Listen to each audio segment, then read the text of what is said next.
नमस्कार, मैं हूं आपके साथ अग्रिमा जादौन और आप देख रहे हैं टाइम्स एक्सप्रेस।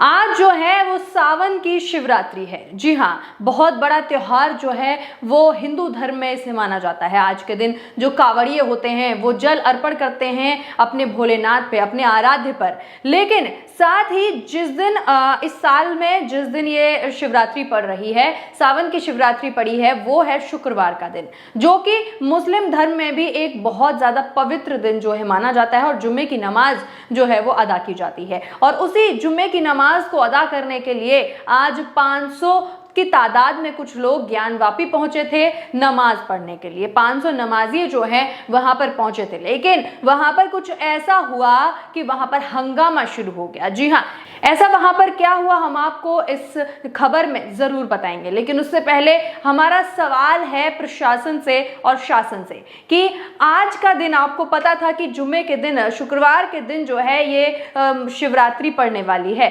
सावन की शिवरात्रि जो है वो होने वाली है और इस समय कांवड़िए जो है बहुत ज्यादा की तादाद में जो है वो चलने वाले हैं। तो आपने कोई भी विशेष इंतजाम क्यों नहीं किए गए? क्यों आपके विशेष इंतजाम केवल और केवल कांवड़ियों के लिए किए गए लेकिन नमाजियों के लिए नहीं किए गए? क्योंकि ज्ञानवापी एक ऐसा मुद्दा रहा है जो सालों से चला आ रहा है, करीब साल भर से ज्यादा हो चुका है। इसके पीछे जो है इतना ज्यादा हो हल्ला हुआ है, इतनी सियासत हुई है, इतनी राजनीति हुई है कि ये बहुत बड़ा गर्म मुद्दा हो चुका है यहाँ पर। इसलिए तो आपको यहाँ पर पुलिस प्रशासन को पहले से ये अलर्ट कर देना चाहिए था कि आपको क्या करना है और क्या नहीं करना है। कहीं ना कहीं जो प्रशासन को लेकिन आपने जो आदेश दिया वो था मुस्लिमों के खिलाफ। क्यों था वो हम आपको एक ईटीवी की खबर के मुताबिक हम आपको अभी बताना चाहेंगे। ईटीवी के खबर के मुताबिक इन्होंने जो हेडलाइन चलाई है उसमें लिखा है कि ज्ञानवापी के नए गेट का विरोध, जमा हुए मुस्लिम, जुमे की नमाज पढ़ने से किया इनकार। इस खबर में आगे लिखा हुआ है, ईटीवी उत्तर प्रदेश ने लिखा है कि विश्वनाथ मंदिर के ज्ञानवापी गेट पर गुरुवार को एक नए दरवाजे को लगाए जाने के विरोध के बाद आज शुक्रवार को जुम्मे की नमाज से पहले बड़ी संख्या में नमाजी मेन गेट पर इकट्ठा हो गए और अपना विरोध दर्ज कराया। नमाजियों ने नमाज पढ़ने से भी इनकार किया और एंट्री करने से भी मना कर दिया था।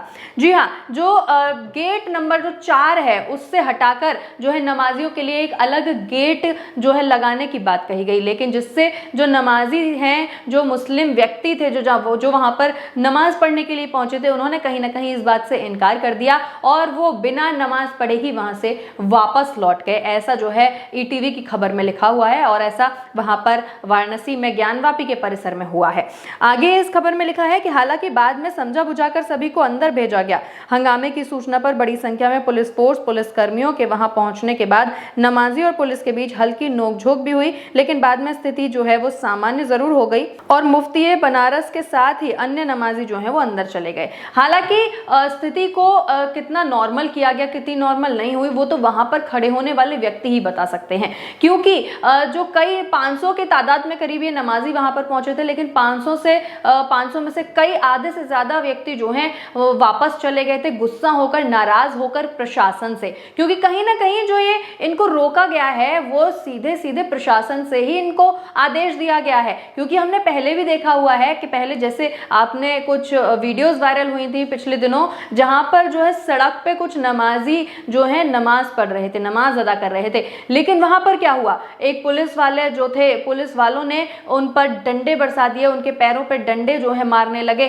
तो ये कहाँ मतलब कितना ठीक है, कितना ये प्रशासन क्या करना चाह रहा है? क्या नफरत की जो है राजनीति जो प्रशासन अभी तक करता आया है, जो योगी सरकार करती आई है, वो अभी भी जिंदा रखना चाहती है? क्योंकि इतना अब जो है उनके खिलाफ बयानबाजी हो रही है। आपने अयोध्या भी हार दी, किस वजह से हार दी? सिर्फ और सिर्फ इसी नफरत की राजनीति की वजह से आपने जो है अयोध्या अपने हाथ से फिसल के जाने दी। और यही रीजन है अभी भी जो आप नफरत की राजनीति कर रहे हैं, कहीं ना कहीं इसी वजह से आप आगे आने वाले इलेक्शन में भी अपनी कुर्सी खो सकते हैं। और हो सकता है कि 2027 में जो विधानसभा चुनाव होने वाले हैं उससे पहले भी, 2027 तो बहुत दूर है भाई, उससे पहले भी जो उपचुनाव होने वाले हैं यूपी में, कहीं ना कहीं आप उनसे भी अपना जो है हाथ धो सकते हैं और आपके पास कोई भी सीट नहीं आएगी। क्योंकि अब जनता समझ गई है आपके जो है विचार क्या है, आप क्या करना चाहते हैं। आप धर्म के नाम पर पर लोगों को जो है भिड़ाना चाहते हैं। आप मुस्लिम विरोधी कहीं ना कहीं जो है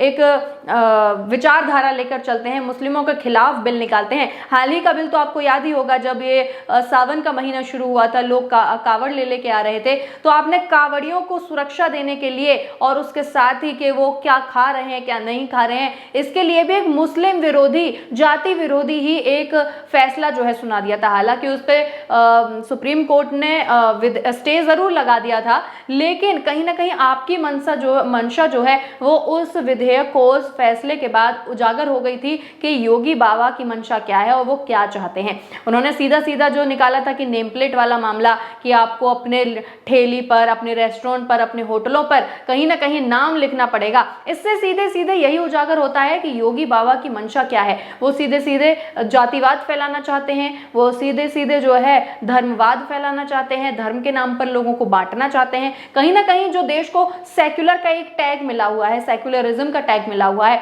उसे वो तार तार कर रहे हैं, उसका जो है बिल्कुल बहिष्कार कर रहे हैं, और इसीलिए मुस्लिम विरोधी बातें जो हैं अभी तक वो करते आए हैं। और अभी भी ये जो इन्होंने फैसला लिया है, कहीं ना कहीं इससे जो है ये बहुत बड़ा आगे चलकर एक जो है एक पॉइंट बन सकता है कि जिसकी वजह से योगी सरकार जो है वो अपनी सत्ता खो सकती है। लेकिन सत्ता तो दूर की बात है, सत्ता तो छोड़ दीजिए, लेकिन इस समय जो देश की, जो यूपी की हालत करके रखी है, देश तो बाद में आता है, जो अभी क्योंकि यूपी में जो है सीएम योगी सीएम के पद पर बैठे हैं, तो अभी हम यूपी की बात करना चाहेंगे। यूपी के लिए उनसे पूछना चाहेंगे कि उनका जो है यूपी में क्या करना चाहते हैं। वो क्या जातिवाद और धर्मवाद को इतना ज्यादा बढ़ावा देना चाहते हैं कि यहाँ पर लोग कट मर जाएं, एक दूसरे को जो है फूटी आंख ना सुहाएं। क्योंकि ज्ञानवापी पर भी जो राजनीति हुई, वो कहीं ना कहीं उसकी वजह से बहुत ज्यादा जो है मुस्लिम और हिंदू के बीच हिंसा जो है बहुत हुई, एक दूसरे के प्रति नफरत जो है वो बहुत ज्यादा बढ़ गई,